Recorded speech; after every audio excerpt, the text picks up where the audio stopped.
I want to share with you one of the things that are most inspiring about the Torah of the Rebbe.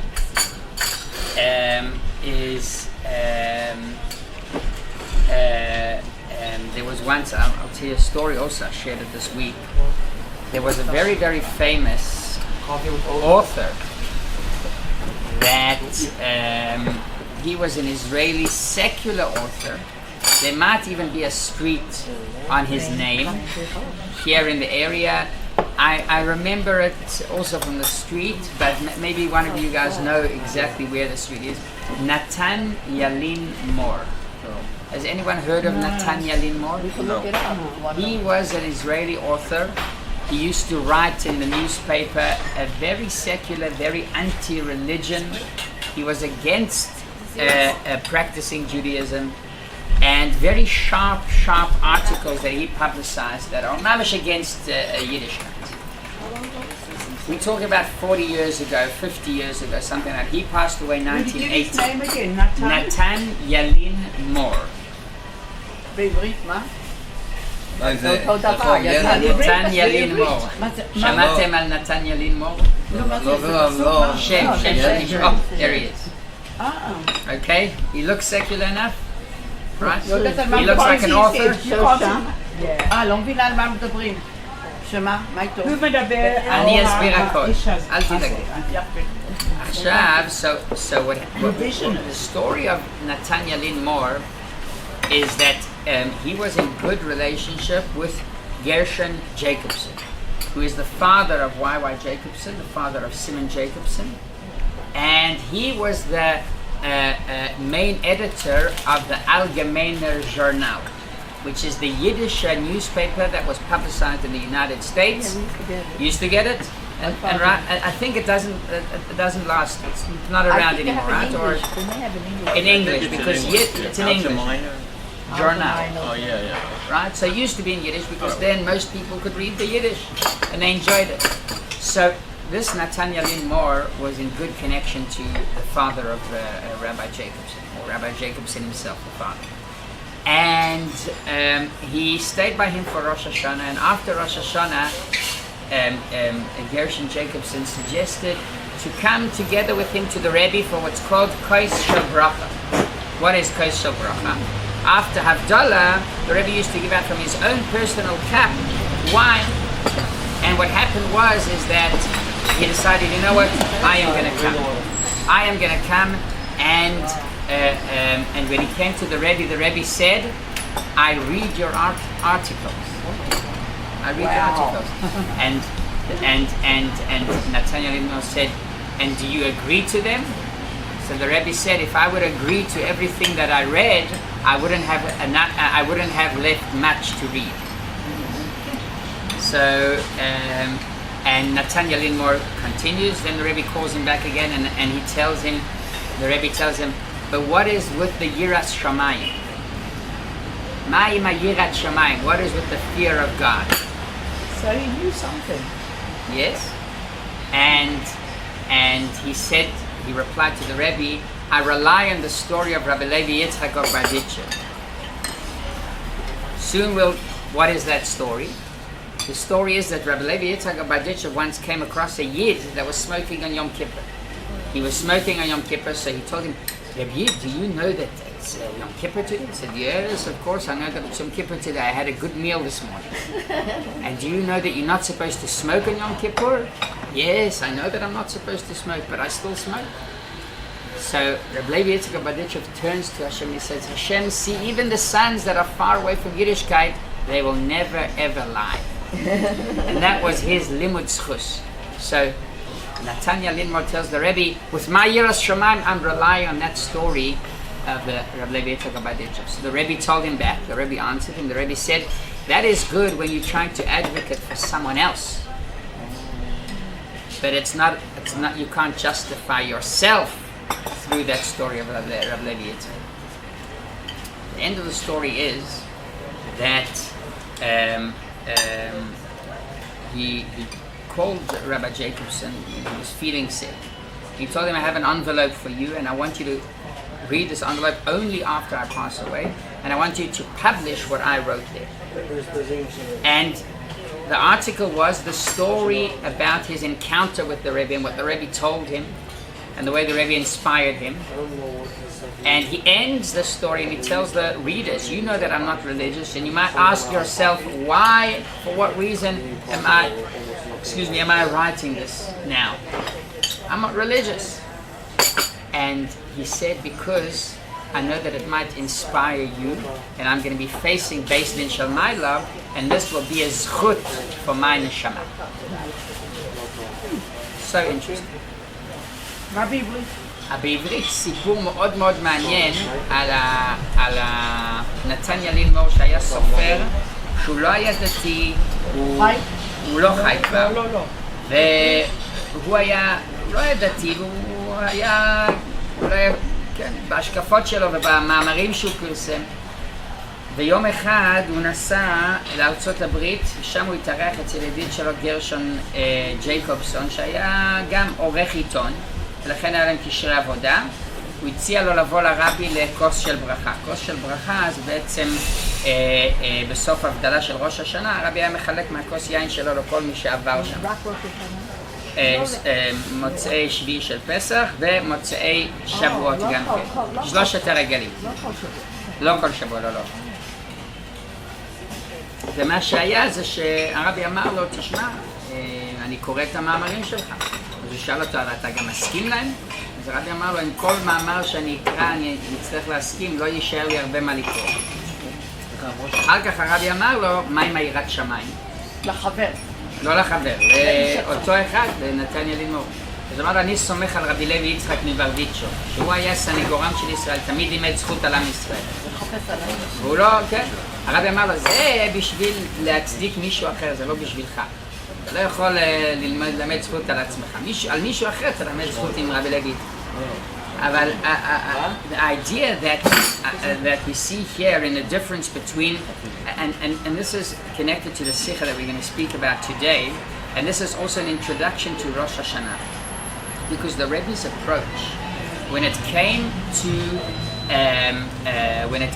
to our connection and our relationship, יישר כוח גדול, תודה. And what happened was, we'll see it in this specific sikha, but the Rebbe had a very unique approach to our connection to Hashem. The Rebbe wasn't the Sanegoram Shel Yisrael like Rabbi Yitzchak Obaditcher. The Rebbe was frank. The Rebbe was honest. And the way of Hasidut Chabad in general is that everything has to make sense, and that's why the Rebbe could say, yes, you know what, rely on Rabbi Levi Yitzchak Obaditcher. The Rebbe said, no, you can't go to the bank with that. You've got to make sure that you yourself are 100% according to Yiddishkeit. You can't just rely on Rabbi Levi Yitzchak Obaditcher. And there's not only the single story, there's many other stories that the Rebbe tells that to people. In other words, we have to make sure that when we come towards Rosh Hashanah, we are 100% prepared for this day, and we know exactly what to do. And what are we asking for? What does Hashem want from us, and what do we want from Him back? Right? So there's a story that I used to say about a South African Jew. Maybe, I don't know if it's a typical story. Tell me what you think about it. And the story is about this Yid. He used to walk in every Erev Yom Kippur. He used to open the Aron Kodesh and he used to say, Hashem, the entire year I did not mix into your business. Don't mix into mine. Haven't heard that before. So, sorry? It's a chutzpah, but it's honest. So there's, of course, it's not a way to do. But there is something you can learn from him, is that when you come to Rosh Hashanah, we can come to Rosh Hashanah like relying on Rabbi Levi Yitzchak Obaditcher. The Rebbe says no. Don't rely on Rabbi Levi Yitzchak Obaditcher. It's good to lamed zchut al misha acher. You see your fellow friends, you say, how's he going to survive this year? What exactly is going to happen with him this year? He has Rabbi Levi Yitzchak Obaditcher, but you yourself, me myself, I don't have that option. I've got to make sure that I come ready for Rosh Hashanah, that I come prepared. So So this is the point of the sikha that the Rabbi brings over here, and this is very interesting.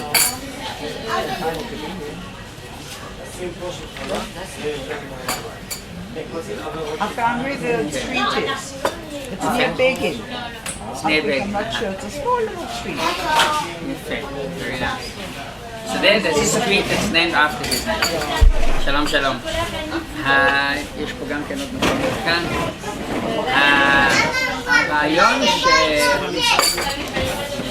הרעיון של ההכנה שלנו לראש השנה, ההכנה שאנחנו מחפשים לראש השנה, היא צריכה להיות הכנה אמיתית והכנה אותנטית. זה הרעיון. זאת אומרת, אי אפשר לבוא ולסמוך רק על רבי לוי יצחק מברדיצ'ב שיוציא אותנו במקרה הזה. אנחנו צריכים לדעת ולדאוג שבאמת, כשאנחנו מגיעים לראש השנה, אנחנו יודעים לקראת מה אנחנו מגיעים. אנחנו עושים את מירב המאמצים בשביל להתכונן לזה, וגם כן כנגד זה מה אנחנו מבקשים. אם מישהו מגיע והוא לא מבקש שום דבר, מה זה אומר? שהוא חושב שהוא נמצא במשהו לא ריאלי, לא אמיתי. צריך לדעת שכשמגיעים לראש השנה, לקראת ראש השנה, יש לנו גם כן את הזכות ואת הדרישה לבוא ולבקש, וביחד עם זה גם כן לבוא ולהיות מוכן. בשביל זה, אני רוצה לשתף אתכם במצווה מאוד מאוד מעניינת שמופיעה בפרשה שלנו. בפרשת השבוע שלנו יש מצווה שנקראת, יש כמה מצוות האמת, אבל המצווה שעליה אנחנו נדבר, לא תלין פעולת שכיר. שמעתם על המצווה הזאת? לא תלין פעולת שכיר. אם יש לכם מישהו שעובד אצלכם, אתם מחויבים לשלם לו, ביומו תיתן שכרו. באותו יום צריך לתת את השכר של אותו אחד.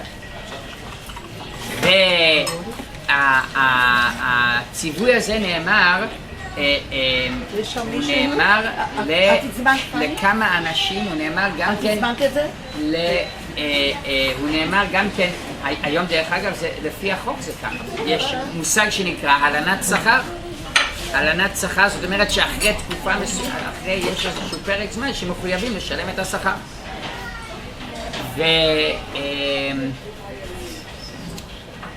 וזה, המקור זה מהפרשת השבוע שלנו. ואני רוצה לשאול אתכם שאלה כזאת. איך יכול להיות שהקדוש ברוך הוא מלין לנו את השכר? מה זה מביא לנו? מלין לנו את השכר. מלין. לעולם הבא זאת אומרת. There's a mitzvah in our parsha. שאלה טובה, נכון? למה? הקרן הקיימת לעולם הבא, אבל פה אנחנו כן מקבלים. אנחנו לא מקבלים שכר? אני עדיין לא ראיתי שכר. לא, כל החיים שלנו שכר. נכון, זה נכון, זו הסתכלות מאוד יפה, וזה באמת ככה הרמב"ם אומר שככה צריך לעבוד את השם בשביל המעשה עצמו, אבל הוא מבטיח שכר, והוא אומר לנו שאסור לכם להלין פעולת שכר. אז אם ככה שלפחות יעמוד במה שהוא מצווה אותם, הקדוש ברוך הוא לא פוליטיקאי. So the question is, our parsha is a special mitzvah. סביר להניח. Our parsha has a special command of lo talin paulat sachir, which means a person should, if you hire someone, you're not allowed to delay the payment. You have to pay him on that day itself. And if it's not that day, so according to the contract, you can pay him at the end of the month. And according to the Israeli law and the international law as well, this is also a law that is applied. Lo talin paulat sachir, if it's not within 30 days, 2 months, whatever it is, so it's you get a fine. So in that case, lichora, how can Hashem delay the reward, the payment that He owes us for the mitzvah? Okay, so Shai's saying he can do whatever he wants. You're right. Then he tells us that we aren't allowed to do that, and he follows what he says. He's not a politician. What he commands us, what he tells us to do, he's the first one to set an example and to do so. So how can he delay our payment, our reward? So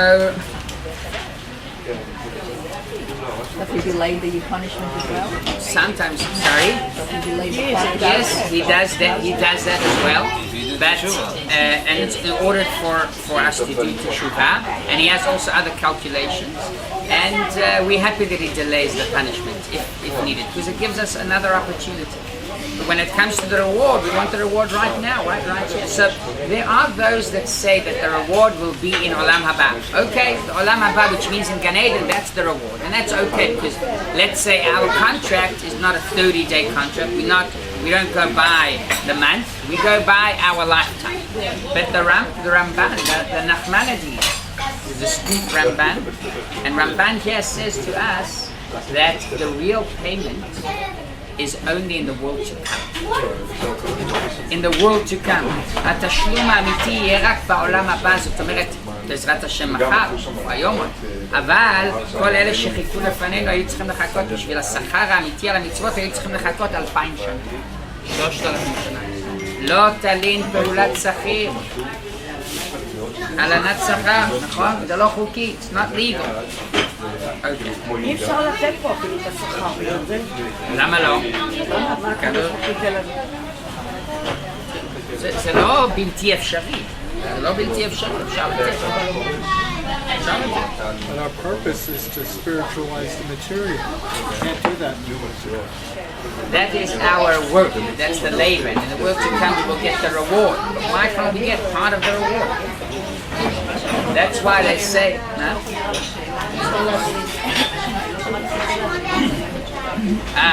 Okay. אני משתדל, כמה שאפשר. We do get part of the reward though because of the appreciation that we feel we're doing good. So that's a minimal amount of the reward. It's like you tell the employee, you'll tell him, listen, you feel productive, that's your reward. There's something about feeling productive, and today in the workspace, it's a big thing, making sure you know that upgrading, whatever, changing the role, etc. But you can't go to the makole for that. You got to get the real reward itself, and it's something that Hashem should give us right here. Okay. אז התשובה נמצאת במושג שנקרא, יש פה שתי מושגים, אחד מהם זה קבלנות ועוד אחד זה שותפות. הקדוש ברוך הוא בעצם, יש מה שנקרא קבלן. מה זה קבלן? קבלן זה מישהו שאומרים לו, תשמע, יש לך פרויקט. הפרויקט שלך זה לבוא ולעשות פה שיפוץ, תמ"א 38 לכל הבניין. או לבנות מחדש בעניין שלם. הקבלן לא מגיע לפועל ואומר לו, למי שהזמין את העבודה ואומר לו, תשמע, היום אני שמתי חלונות, או היום עברו 30 יום, בוא תשלם לי כסף. קבלן מקבל לפי השלמת העבודה שלו. אם הקבלן לא מסיים את הבניין, לא משנה כמה הוא עבד, לא משנה כמה עלו לו חומרי גלם, יש לך תנאי שאתה צריך להביא לי בניין מוכן. ברגע שאתה מביא לי בניין מוכן, אז אתה מקבל שכר על הדבר הזה. אבל אם לא הבאת לי בניין מוכן, אז לא סיימנו, לא עשית את העבודה, לא מילאת את העבודה. There is something that in Israel is called a kablan. What is a kablan? A kablan is a person that he takes upon himself a project. He does not go by the hour, he does not go by the month. He has a project to build a building or to renovate the building. Now, only after there's a certain contract, yes, there could be a small payment at the beginning, another payment in the middle, but the main payment comes at the end, only after he completes that project, right? And that is basically the responsibility that he is given, and for that reason, you don't pay him right at the beginning. When it comes to our avodah that Hashem gives us is also like a kabbalah. We have a project. It's not just one tefillin that we put on the day in the morning. It's not just lighting the candle on Friday, on Shabbos, on Friday before Knisat Shabbat. This is a worldwide project. What do we do in this project?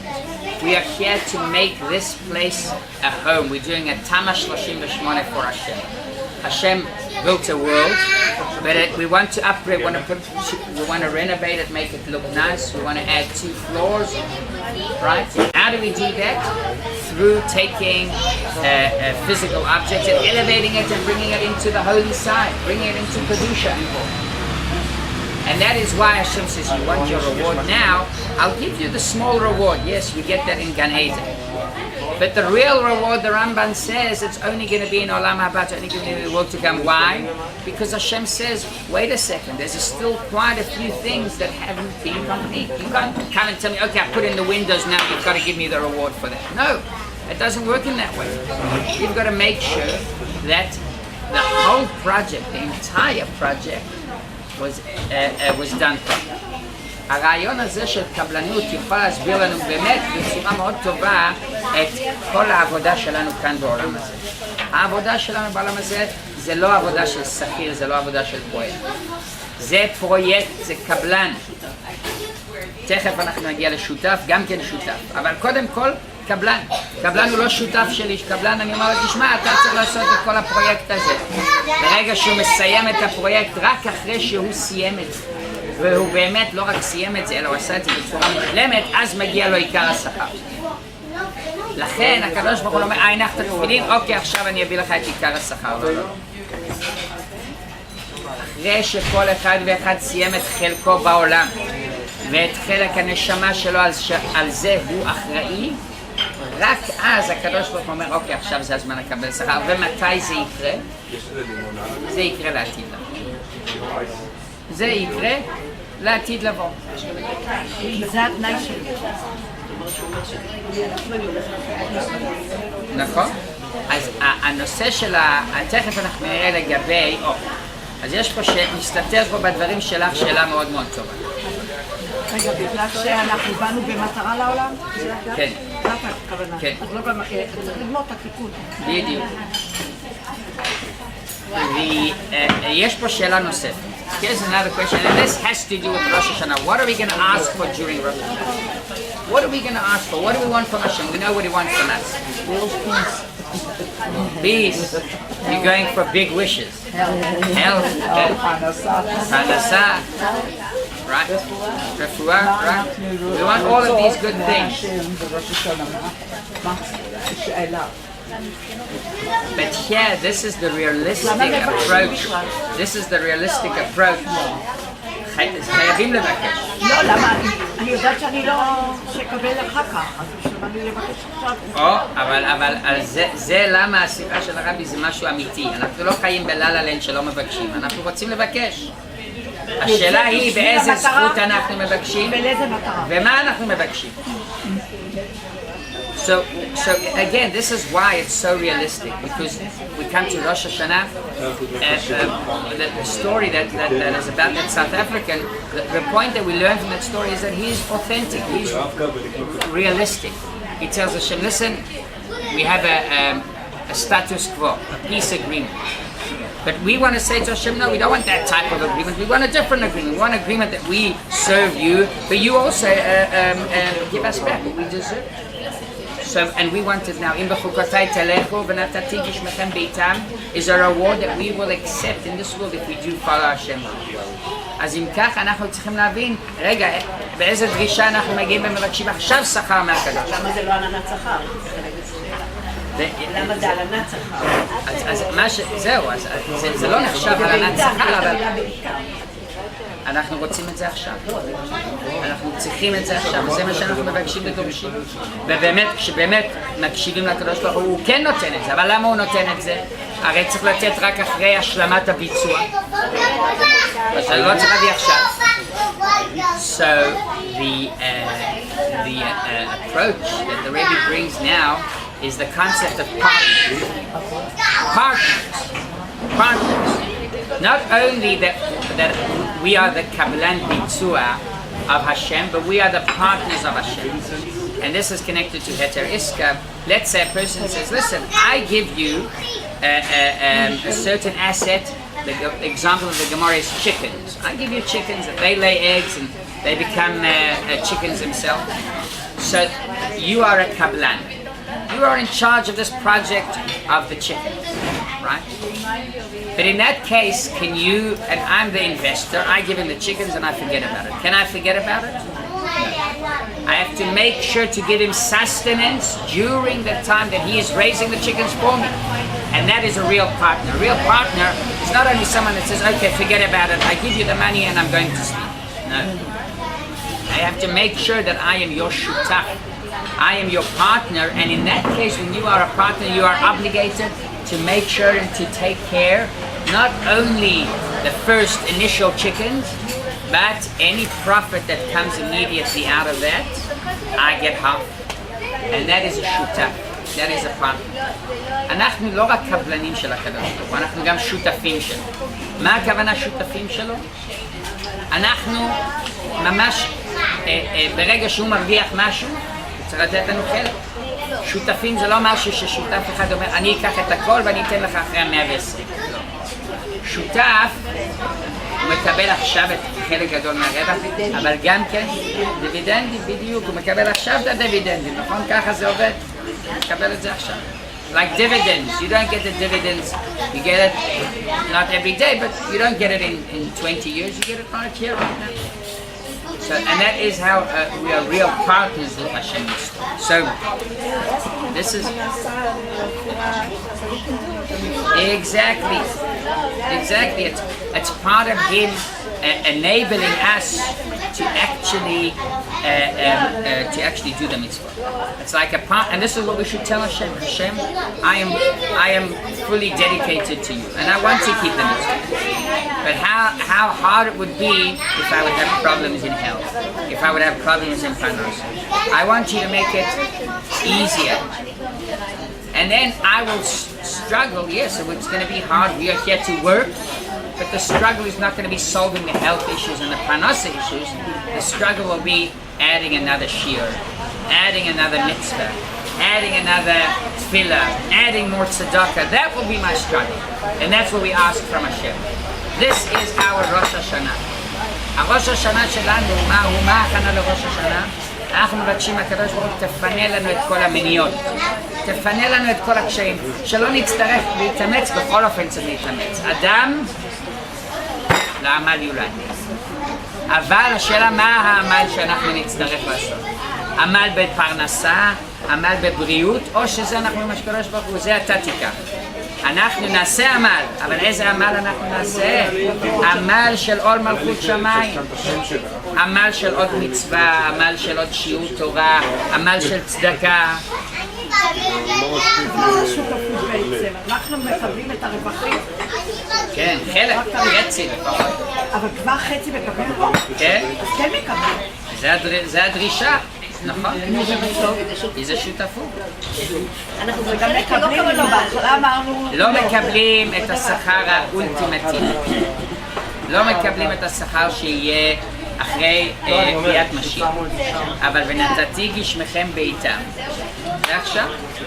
וזה מה שאנחנו צריכים לבוא ולדרוש ולבקש. זה רווחים, חלק לא קמים מעלה. בדיוק, נכון. חד משמעית, יפה. It's a good point that she's adding is that why are we really partners? Why are we really partners? Because we're part of Hashem. Each one has a soul, has a neshama, but this neshama is part of Hashem. רגע, אבל היא אמרה שהנשמה והגוף הם משותפים. הנשמה עם הקדוש ברוך הוא. אנחנו חלק מהקדוש. חלק מהקדוש. אז זה לא כאן, כאילו אנחנו שותפים, אלא בכלל בבריאה.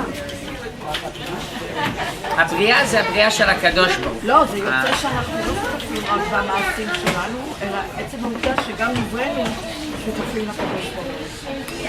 אנחנו שותפים שלו, כן. אפשר להגיד. כן. אוקיי, יישר כוח לכולם. תודה רבה.